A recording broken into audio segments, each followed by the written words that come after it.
Anniversary as a Red Sox fan. How did the love affair begin? Well, the love affair began because I started to play sandlot baseball that summer of 1946, and all of us had to choose a favorite team. We played every day, morning and afternoon. And I said, well, my goodness, I'm from Boston, and the Red Sox are running away with it all, and so I'll be a Red Sox fan, and I've remained one ever since. Now, today is April 15th, Jackie Robinson Day throughout baseball, and we choose to honor Jackie because of his courage, his commitment, his character, and both you and your great-grandfather, to me, are emblematic of those qualities. Tell us about your great-grandfather and what's going to happen on Tuesday. Well, on Tuesday, we're going to donate a diary that my great-grandfather kept during the Civil War. After he had escaped from slavery, he served in the United States Navy between 1862 and 1865, and he kept a diary covering most of that time. And I wrote a book about it, and we're giving the diary, I think appropriately, to the Massachusetts Historical Society because he came here to Massachusetts to settle after the war. How did he escape?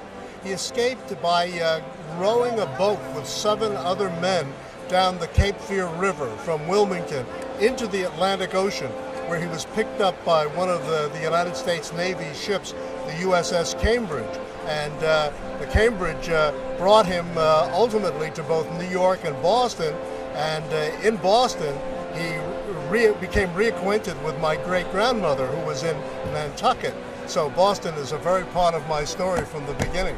Was it passed down through generations? It was only held by my great-uncles until 1958. One of my great-uncles bequeathed this property to my father in 1958, and my father went up to Dedham, where they were all residing, my great-uncles and my great-grandfather before them, and found this diary. We were unaware of it until 1958. Were you aware of your great-grandfather's story? Was that passed down through generations? Parts of it, but most of the post-war story, most of the Civil War veterans, the marches, the parades here in Boston, that many of which my father participated in as a young man. But not this story that was uncovered in the diary. No, I think that my father was unaware himself of it, even though he was living next door to my great-grandfather and knew him as a young man. It tells us that there's great fortune in now knowing and being able to pass down to future generations the story, the same way that we need to pass down the story of Jackie Robinson so that future generations know. What's your impression of what we should know about the life of Jackie Robinson so that children of future generations understand the magnitude of what he did? Well, I think what we should know about Jackie Robinson is his willingness and endurance and bravery under the most perilous circumstances to come forward and to play a game that's difficult for anyone to play in a position he had never played. And to recognize, I think, that this was not only symbolic for baseball, which had not had a black player since the 1880s, but also for the United States. It antedated President Truman's desegregation of the armed forces, the Supreme Court's declaring that separate but equal is unconstitutional, and I think for the entire world. And I think it shows what one man can do when he applies himself, or what one woman can do when she applies herself to make a difference for the world, to establish a principle and to inspire others. Maybe, I'm guessing, around 10 years later, you went to Cornell, right? Yes. Maybe a few more years. That had to still be somewhat of a pioneering journey as well. Yes, I was the only black American in the law school the entire time that I was in the law school. There was one other fellow from the continent of Africa itself, but it was a very lonely period, very different from what our youngsters see today in the universities and law schools throughout the country. Some way you can relate to what Jackie went through? In some ways, but not entirely, because as difficult as I think things were for me, relatively speaking, they really weren't difficult. When I look back at my great-grandfather's work, the same holds true as well. And my own father, no one can really understand what these previous generations endured.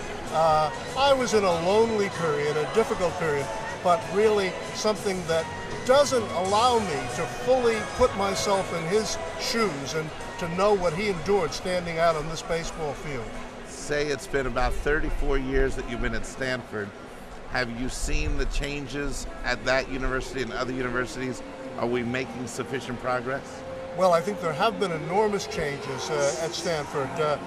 When I first came to the Stanford Law School, I was the first black professor at Stanford Law School. We've had a number since then.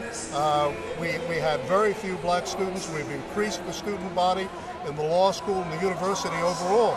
I don't think that we can be satisfied. I don't think we can ever rest on our laurels, rest easy. I don't think that Robinson himself would want us to do that today in 2006.